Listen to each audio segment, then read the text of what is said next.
Précédemment, dans Le feu s'enflamme. Brandon se demande où Megan a passé la nuit. Megan, elle, culpabilise d'avoir couché avec Scott, qui lui rappelle que Brandon a couché avec Brooke à Thanksgiving. C'est pourquoi Donna, une amie de Megan, fait un saut chez Brandon pour soi-disant récupérer les gants que Phyllis, la demi-sœur adoptive de Brandon, a oubliés en 1998. Au bar, le « mettez où, mettez pas là ». Scott aperçoit Steven et se remémore leur baiser torride de la saison 15. Témoin de la scène, Doug, le boyfriend de Scott, accuse Steven d'avoir toujours des sentiments pour Scott, alors Scott dit à Steven qu'il doit cesser ce petit jeu et rester de simples amis. Mais Steven ne comprend pas pourquoi. En plus de ça, Scott s'inquiète pour Megan, qui veut divorcer. Il pense que c'est trop une cassos, mais que le gala de charité approche et que tout ira mieux après. Pendant ce temps-là, Phyllis prévient Brandon que Brooke est en train de se mêler encore des affaires de Megan.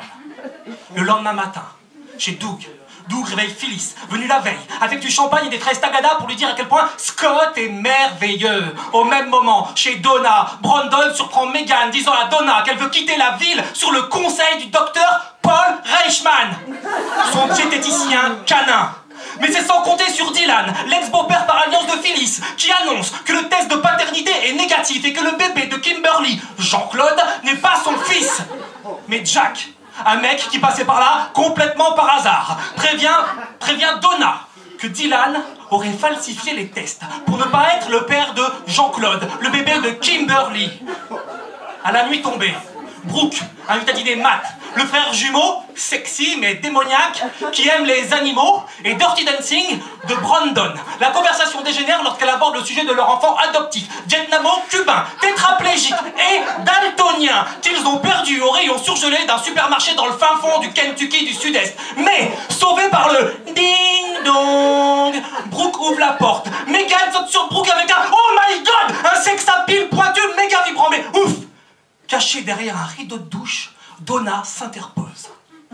372 secondes plus tard, Brooke appelle Michael, le frère cadet de Jack, le mec qui passait par là complètement par hasard pour lui raconter les dernières news.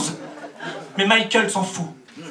Pendant ce temps-là, Jack rassure Scott sur la nature purement physique de la relation entre Doug et Phyllis, qui ignorent encore qu'ils sont frères et sœurs, pendant que Tom Tom, Mamat, Flo et le petit prince sont venus chez moi pour me serrer la pince et gérer mes obsèques. Oui, de moi, de Nicolas, le génialissime scénariste au regard azuréen de cette histoire incroyable, mort d'une entorse neuronale aiguë. Mais c'est à ce moment-là que Georgette disparaît.